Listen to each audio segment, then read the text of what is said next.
लक्ष्मीं क्षीरसमुद्रराजतनयां श्रीरङ्गधामेश्वरीं दासीभूतसमस्तदेववनितां लोकैकदीपाङ्कुरां श्रीमन्मन्दकटाक्षलब्धविभवब्रह्मेन्दरगङ्गातरां तां त्रैलोक्यकुटुम्बिनीं सरसिजां वन्दे मुकुन्दप्रियाम्। लक्ष्मीं क्षीरसमुद्रराजतनयां श्रीरङ्गधामेश्वरीं दासीभूतसमस्तदेववनितां लोकैकदीपाङ्कुरां श्रीमन्मन्दकटाक्षलब्धविभवब्रह्मेन्दरगङ्गाधरां त्वां त्रैलोक्यकुटुम्बिनीं सरसिजां वन्दे मुकुन्दप्रियाम्। लक्ष्मीं क्षीरसमुद्रराजतनयां श्रीरङ्गधामेश्वरीं दासीभूतसमस्तदेववनितां लोकैकदीपाङ्कुरां श्रीमन्मन्दकटाक्षलब्धविभवब्रह्मेन्दरगङ्गाधरां तां त्रैलोक्यकुटुम्बिनीं सरसिजां वन्दे मुकुन्दप्रियाम्। माधर्नमामि कमले कमलायदाक्षी श्रीविष्णुहृत्कमलवासिनि विश्वमातक क्षीरोदजे कमलकोमलगर्भगौरी लक्ष्मी प्रसीद सततं नमतां शरण्ये।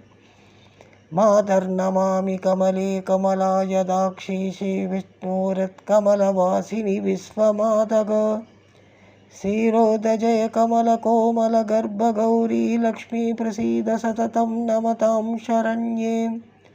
माधर्नमामि कमले कमलायदाक्षी श्रीविष्णुहृत्कमलवासिनि विश्वमातक क्षीरोदजय कमलकोमलगर्भगौरी लक्ष्मी प्रसीद सततं नमतां शरण्ये। उल्लासपल्लवितपालितसप्तलोकी निरुबारकोरकितनेमकटाक्षलीला श्रीरङ्गयेरम्बतलमङ्गलदीपरेखां श्रीरङ्गराजमहिषीं श्रयमां श्रयामः। उल्लासपल्लवितपालितसप्तलोकी निर्वागकोरकितनेमकटाक्षलीलां श्रीरङ्गयेरम्बतलमङ्गलदीपरेखां श्रीरङ्गराजमहिषीं श्रयमां श्रयामः। उल्लासपल्लवितपालितसप्तलोकी निर्वागकोरकितनेमकटाक्षलीला श्रीरङ्गयेरम्बतलमङ्गलदीपरेखां श्रीरङ्गराजमहिषीं श्रयमां श्रयामः।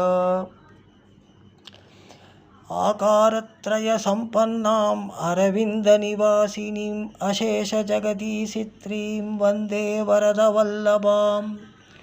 आकारत्रयसम्पन्नाम् अरविन्दनिवासिनीम् अशेषजगदीशित्रीं वन्दे वरदवल्लभाम्।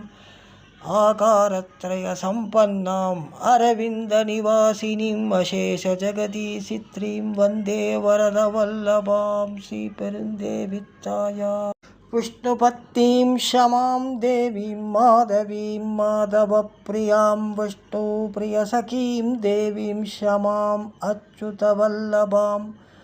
विष्णुपत्नीं क्षमां देवीं माधवीं माधवप्रियां विष्णुप्रियसखीं देवीं क्षमां अच्युतवल्लभाम्।